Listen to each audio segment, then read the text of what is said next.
The welcome sign for Millhaven loomed out of the fog, its paint peeling and letters barely visible in the dim glow of Emily's headlights. The town materialized slowly, like a mirage in the mist.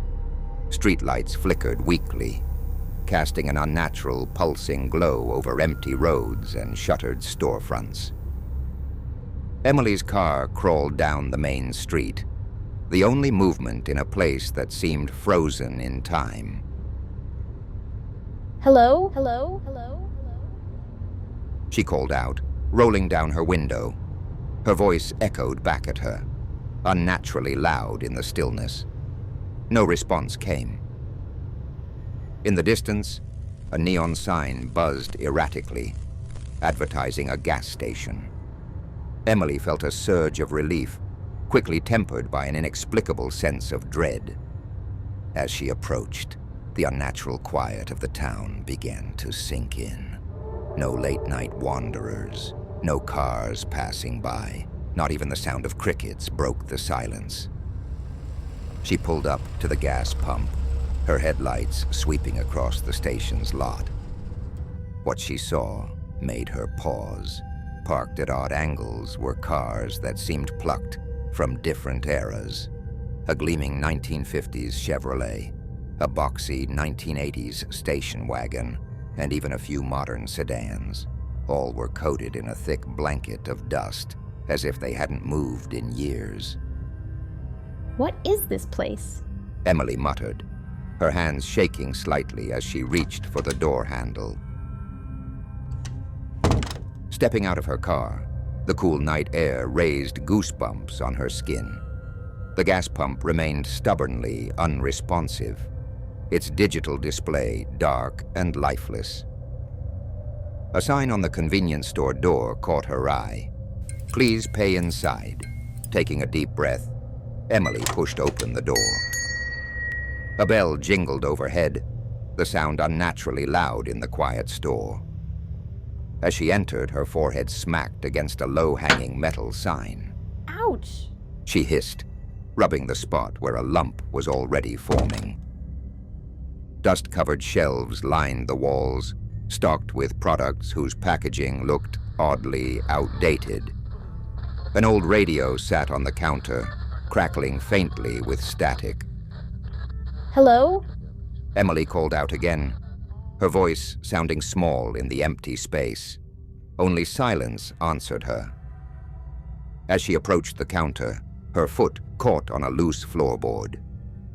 Emily stumbled forward, her hand instinctively shooting out to catch herself on the counter's edge. Ouch! She felt a sharp pain as a large splinter embedded itself deep in her palm. Damn it! She gasped, examining her hand. The splinter was long and thick, driven deep into her flesh. Blood welled up around it as she tried to pull it out, causing more pain. After several attempts, she managed to extract it, leaving a deep, bleeding gash. Wincing at her throbbing hand, Emily's eyes fell on a stack of newspapers spread out on the counter. They were yellowed with age, their pages crisp and fragile. Carefully, she lifted the top one, and the headline made her blood run cold. Mysterious illness sweeps through Millhaven. June 1st, 1987.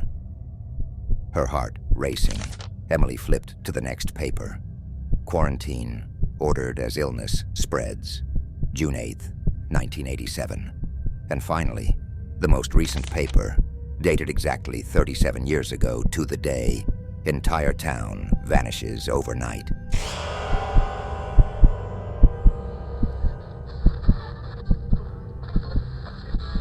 Suddenly, the static on the radio cleared. A voice crackled through, different from the earlier warning. This is an emergency broadcast. Millhaven remains under quarantine. All attempts to contact the town have failed. Military forces are en route. Citizens are advised to avoid all travel to Millhaven and surrounding areas. I repeat. The bell above the door jingled again. Emily whirled around, her heart pounding. The doorway remained empty, swaying slightly as if someone had just passed through.